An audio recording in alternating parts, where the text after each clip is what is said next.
What if the strangest science fiction movies of the 1960s understood our future better than modern experts? Back then, talking computers, brain implants, wall-sized screens, engineered viruses, celebrity manipulation, and private businesses on the moon sounded ridiculous. In 2026, some of those ideas sound uncomfortably familiar. These films were supposed to show impossible futures. The controversial part is that, in several cases, we may already be living inside them. Before we begin, hit the like button, share this video with another classic sci-fi fan, and subscribe to the channel. Number 19. Moon 02, 1969. Imagine watching a movie in 1969 and being told that the moon would eventually become a place where people argue over money, mining rights, and valuable objects floating through space. That is the wonderfully strange world presented in Moon 02, a film that mixes science fiction with the structure of an old-fashioned Western. Instead of a cowboy wandering across an empty frontier, the story follows former astronaut Bill Kemp, who works around the moon taking whatever jobs will pay his bills. Wealthy businessman J.J. Hubbard approaches him with a dangerous proposal involving an asteroid containing valuable material. The plan is essentially cosmic resource extraction.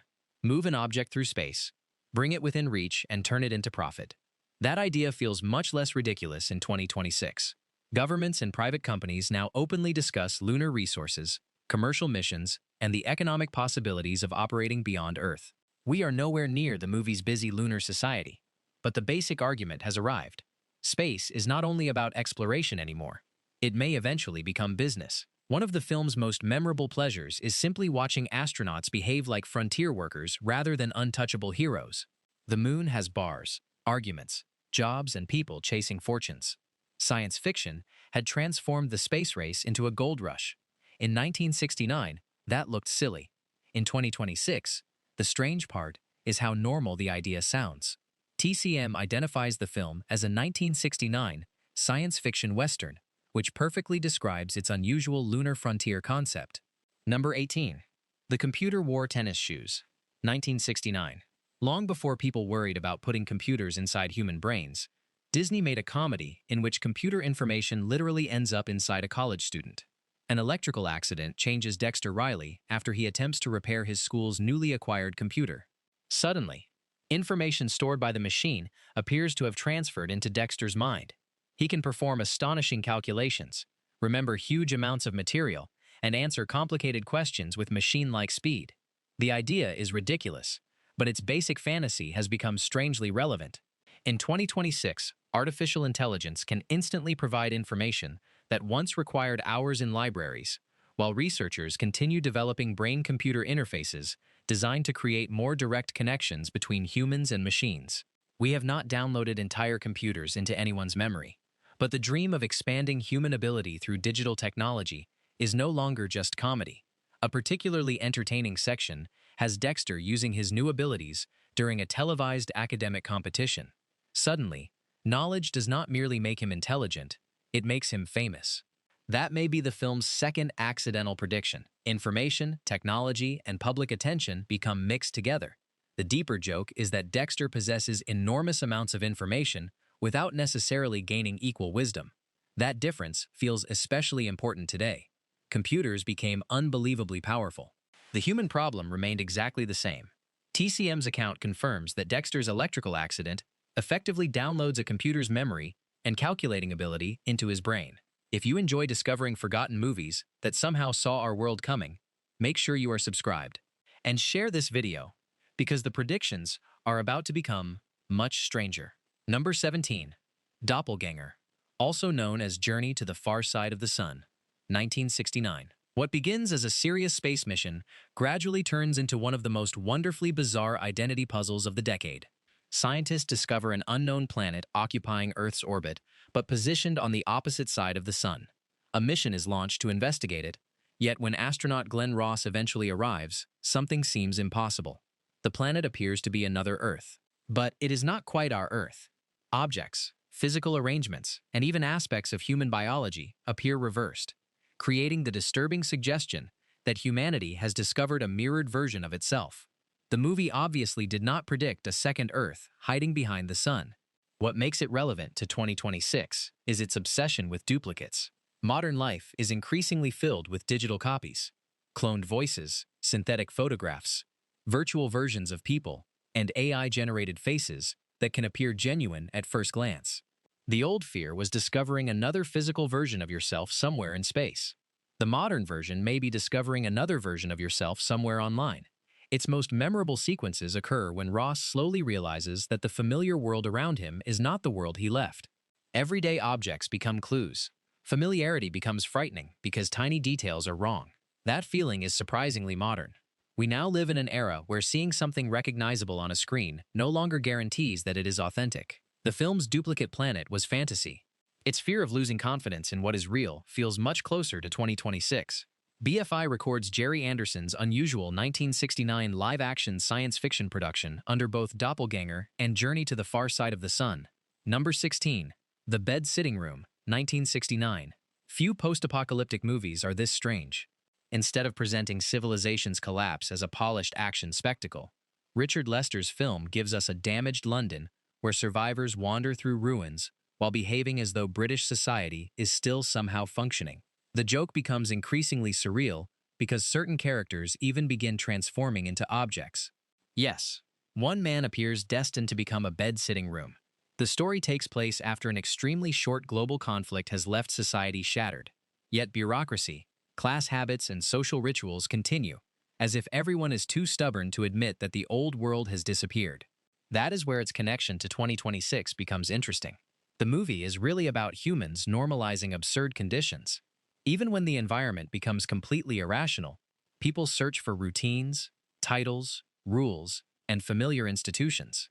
Its ruined London is filled with scenes that look almost like comedy sketches, occurring after civilization has misplaced the instruction manual.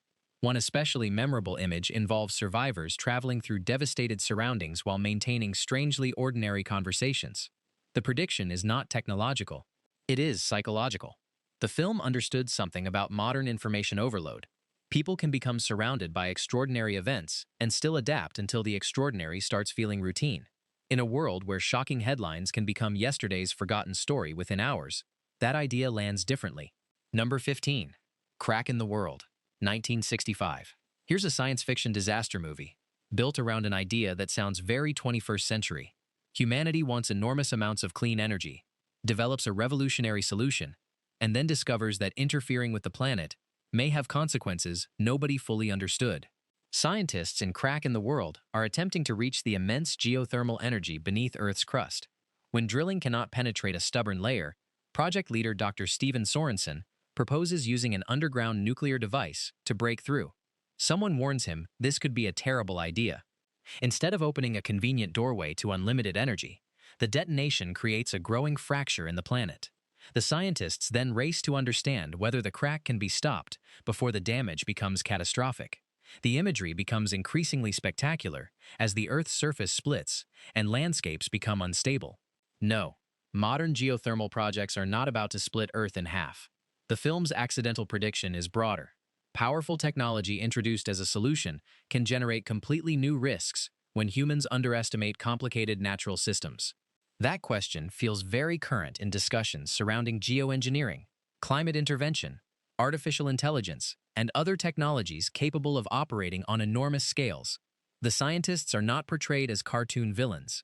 They believe they are solving a real problem. That makes the movie more interesting. The danger comes from confidence moving faster than understanding. Number 14. The Satan Bug, 1965. Long before biosecurity became an everyday subject, this tense science fiction thriller imagined what might happen if an extremely dangerous laboratory-created biological agent escaped controlled facilities. The story revolves around Station 3, a secret research installation holding highly dangerous microorganisms. When security is compromised, investigators discover that deadly biological material has disappeared. The most feared substance is known as the Satan Bug. What follows is less about giant monsters and more about containment, laboratories, scientists, security systems, and the terrifying possibility that microscopic material could threaten enormous populations.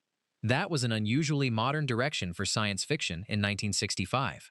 The film's memorable scenes rely heavily on invisible danger. Characters can stand inside an ordinary room while knowing that something they cannot see may be more dangerous than any creature Hollywood could build. That concept feels particularly familiar after the 21st century forced ordinary people to learn vocabulary involving outbreaks, laboratory procedures, transmission, and biological security. The film should not be mistaken for a prediction of any specific modern outbreak. Its fictional science is exaggerated for suspense. What it understood was that advanced biology could create security questions as serious as those surrounding conventional weapons. In 2026, biotechnology has become dramatically more capable than it was when the movie appeared, making questions about laboratory safeguards and responsible research very real. Number 13. Fantastic Voyage, 1966. Sometimes, science fiction predicts the future by getting the scale completely wrong, while getting the direction surprisingly right. A brilliant scientist develops a serious medical problem that conventional surgery cannot easily solve. The answer is completely outrageous. Miniaturize a submarine, place a medical team inside it, inject the vessel into his bloodstream, and send the crew directly toward the damaged area of his brain. For audiences in 1966, this was pure spectacle. The crew travels through arteries, passes enormous cells, and encounters the human immune system as though the body were an unexplored alien planet. One of the most famous sequences involves Raquel Welch's character being surrounded by antibodies, forcing the team to remove them before the mission can continue. We obviously do not shrink doctors and submarines, but modern medicine has moved aggressively toward what the film imagined philosophically. Smaller tools, less invasive procedures, targeted drug delivery, microscopic devices, and experimental technologies capable of operating inside the body. Researchers today seriously discuss medical microrobots and nanoscale systems designed to deliver treatment to very specific locations.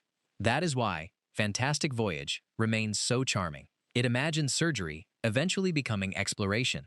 The body was no longer something doctors only opened from outside. Technology might enter it, travel through it, and perform work at precise locations. Number 12. Robinson Crusoe on Mars, 1964. Years before humans even walked on the moon, this film was already asking a question that sounds perfectly suited to the 2020s. If an astronaut became stranded on Mars, how would he actually survive? Commander Kit Draper ends up isolated on the Red Planet after a disastrous mission. Instead of immediately finding friendly aliens or magical technology, he must solve practical problems. He needs oxygen. He needs water. He needs shelter. He needs food. Much of the movie becomes a survival experiment. Draper discovers ways to use the Martian environment, learns which resources might keep him alive, and gradually turns an alien world into something he can endure. Later, he encounters another being he names Friday, pushing the story closer to the Daniel Defoe novel that inspired its title. The impressive thing is not scientific accuracy. Our knowledge of Mars changed enormously after 1964. What feels prophetic is the film's attention to resource utilization. Modern Mars planning repeatedly focuses on exactly this problem. Future explorers cannot realistically carry everything they need from Earth forever. They would need to obtain useful materials locally. Modern promotional artwork can make Mars colonization look clean and exciting. This old movie reminds us that the first person stranded there would not be thinking about history. He would be thinking about his next breath. The 1964 production is explicitly a science fiction version of Robinson Crusoe, centered on astronaut Kit Draper's attempts to survive the Martian environment. Number 11. Seconds, 1966. What if you could become somebody else completely? Not change your username, not edit your photographs, not reinvent your career. Actually become someone else. A mysterious organization approaches unhappy middle-aged banker Arthur Hamilton with an extraordinary offer. His old identity can effectively disappear. His appearance can be surgically transformed, and an entirely new life can be created for him. After the procedure, Rock Hudson appears as Hamilton's new identity, Tony Wilson. At first, it sounds like the ultimate second chance. Then, the fantasy begins falling apart. The bizarre grape-stomping celebration is one of the movie's most remembered sequences, because Tony is surrounded by uninhibited strangers while desperately trying to become the carefree person his new life expects him to be. Later scenes become increasingly uncomfortable as he realizes changing a face cannot automatically change the person underneath it. The connection with 2026 is stronger than it first appears.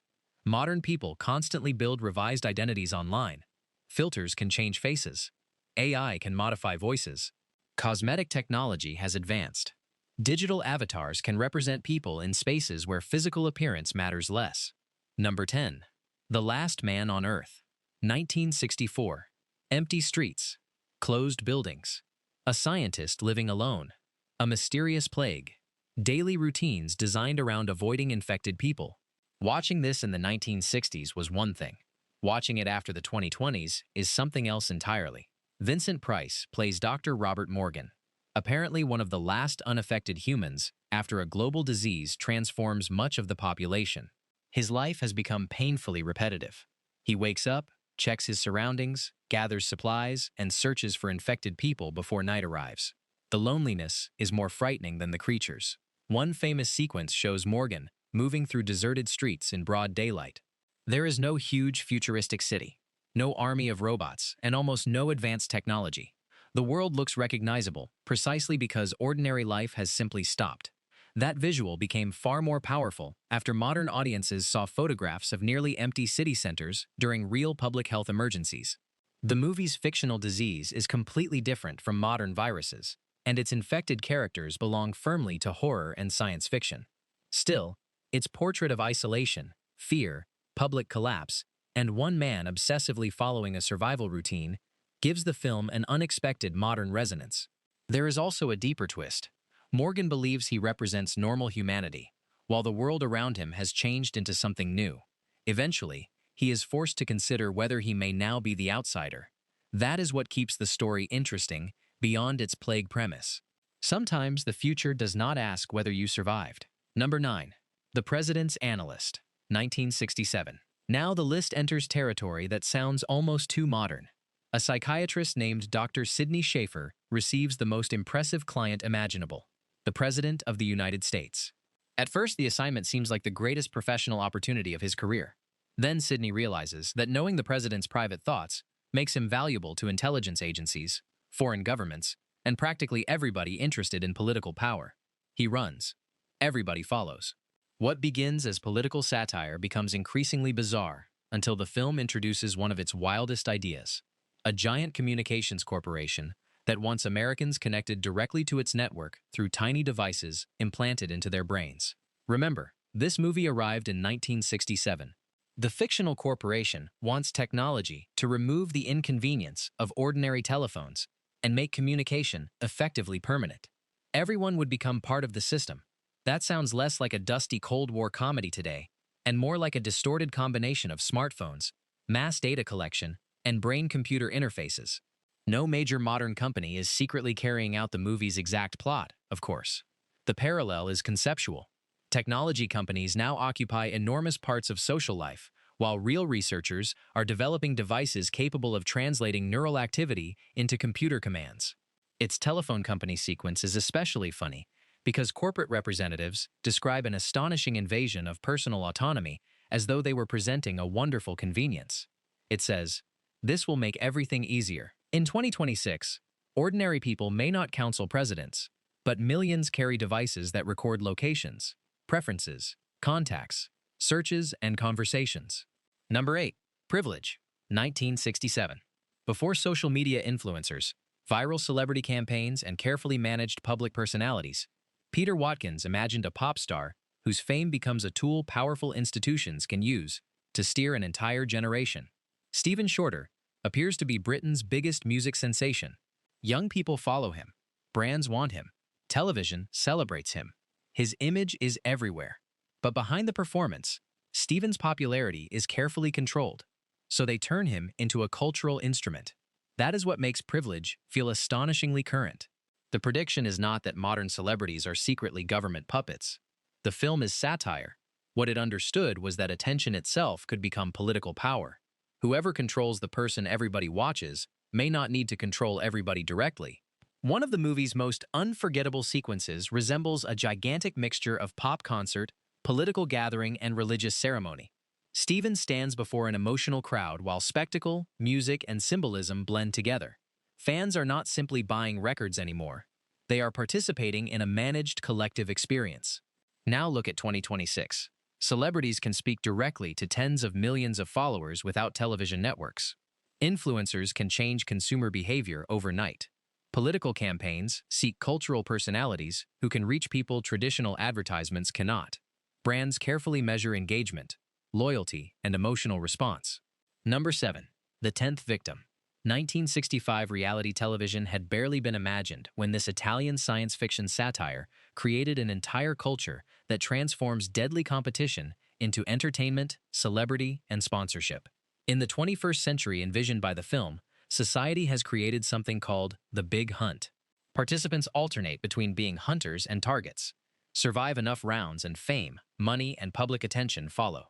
Marcello Mastroianni plays Marcello Poletti, while Ursula Andress plays Caroline Meredith, two glamorous competitors eventually placed against one another. But the competition is not hidden. It is entertainment. Cameras matter. Sponsors matter. Public image matters. One of the movie's most famous scenes involves Caroline arranging a spectacular public attack designed partly around advertising exposure. The outrageous costume and elaborate staging make the moment feel deliberately artificial, as though personal danger has been transformed into commercial content. That is where the movie's prediction becomes fascinating. We do not have the Big Hunt in 2026, obviously, but people now live stream dangerous challenges, transform private conflicts into public entertainment, and compete for attention within algorithms that reward whatever keeps viewers watching. Reality television has spent decades turning humiliation, rivalry, and emotional conflict into profitable formats. The film society simply pushes that attention economy to an absurd extreme. Even romance becomes tangled with performance. Marcello and Caroline are supposed to treat each other as opponents, yet attraction complicates the roles assigned to them. Are they behaving genuinely? Are they creating a show? Do they even know anymore? Number 6. Fahrenheit 451, 1966. Everybody remembers the books, but the screens may be the scarier prediction. Francois Truffaut's adaptation of Ray Bradbury's story presents a near-future society where reading is forbidden and fireman Guy Montag does not extinguish fires. His profession is connected to finding and destroying forbidden books. At first, Montag accepts the system. Then he begins reading. That simple decision starts changing everything. Montag's wife, Linda, is emotionally absorbed by interactive entertainment playing across wall-sized displays. The programming speaks to viewers in personal terms, creating the illusion that they are participating rather than merely watching. In 1966, a television was usually a piece of furniture. The movie imagined media becoming the room. Today, giant displays cover walls. Phones follow people everywhere. Short videos can run endlessly, and personalized recommendation systems decide what appears next. The government in Fahrenheit 451 does not need citizens to spend every minute thinking about forbidden ideas. Keeping them distracted works too. That distinction is important. The film's most famous emotional moments involve people willing to preserve books because they believe knowledge is worth personal sacrifice. But perhaps its most beautiful sequence arrives near the end, when Montag encounters the book people. Think about how strange that looks from 2026. Humanity now possesses access to more information than anyone in 1966 could have imagined. Yet the modern challenge is often not obtaining information. It is deciding what deserves attention. Millions of facts can be available while people still spend hours consuming material designed to disappear from memory seconds later. That makes the film's message more complicated than books good, television bad. It is really asking whether a society can lose intellectual freedom without physically losing access to information. What happens if distraction becomes so effective that nobody needs to ban difficult ideas because fewer people have the patience to examine them? Number 5. The Day the Earth Caught Fire, 1961. This may be one of the most uncomfortable movies on the list because its future does not depend on robots, aliens, or spaceships. It depends on heat. After enormous nuclear tests disturb the planet, journalists discover that Earth's axis and orbit have been altered. The world is moving toward disaster. London becomes unbearably hot. Water becomes precious. Ordinary routines collapse as temperatures rise, and people struggle through a city that suddenly feels hostile. The cause is fantastical, but the imagery feels remarkably current. Today we understand climate change through completely different science. Nuclear explosions have not pushed Earth toward the sun, but scenes of cities trapped under punishing heat, governments trying to manage shortages, and journalists explaining environmental danger to an anxious public are much easier for modern audiences to recognize. The movie is particularly effective because much of the story unfolds through newspaper reporters. Instead of scientists standing around futuristic laboratories explaining everything, journalists slowly piece together what authorities know. Rumors spread. Official statements arrive. information changes. People wonder whether they are being told the complete truth. That feels almost aggressively modern. One of the film's smartest decisions is its ending. Humanity attempts one last enormous intervention designed to correct Earth's course. Then newspapers prepare two possible front pages. One announces that the world has been saved. The other announces that the world is doomed. The audience is not immediately given comforting certainty. That unresolved image turns the entire movie into a question. Will technology repair the damage created by technology? More than 60 years later, the question has only become larger.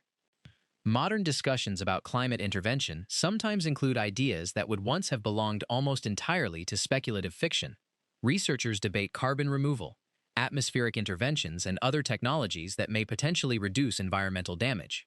That does not make The Day the Earth Caught Fire scientifically predictive in a literal sense. Number 4. Dr. Strangelove, 1964. The funniest film on this list may also contain one of the darkest predictions about automation. A mentally unstable American general orders an unauthorized nuclear attack against the Soviet Union. Political leaders desperately attempt to stop the situation. That is already terrifying. Then they discover something worse.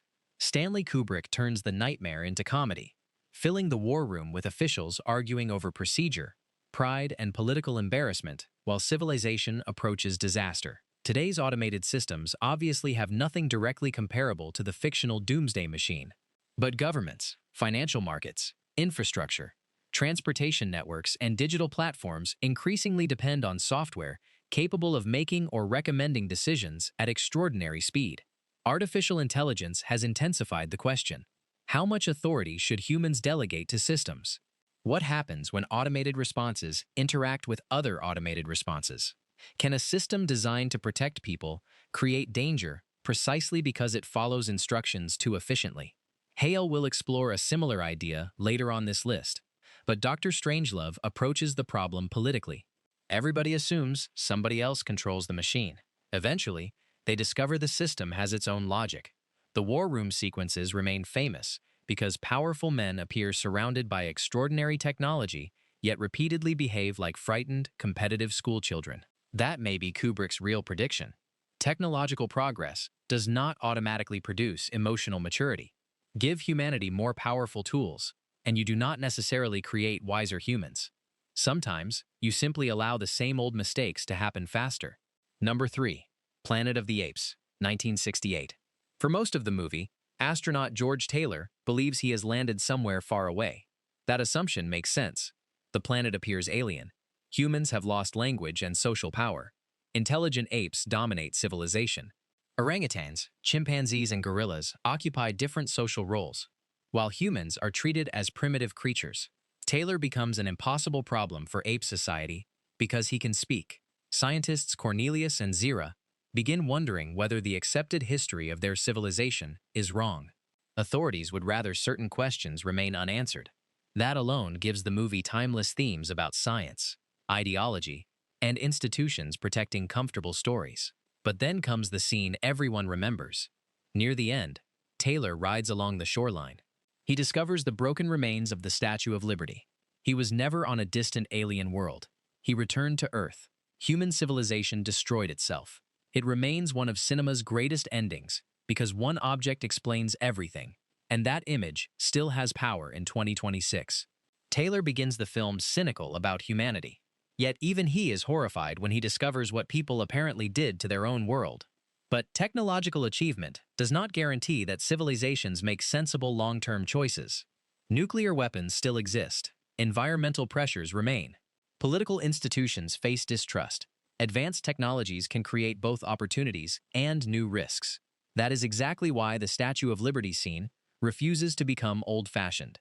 The film tells us that a sophisticated civilization can disappear while the physical evidence of its greatness survives. There is also another strangely modern layer. Ape leaders control information partly because evidence from the past threatens their established social order. Scientific discoveries become political. In 2026, arguments about expertise, evidence, historical narratives, and public trust remain everywhere.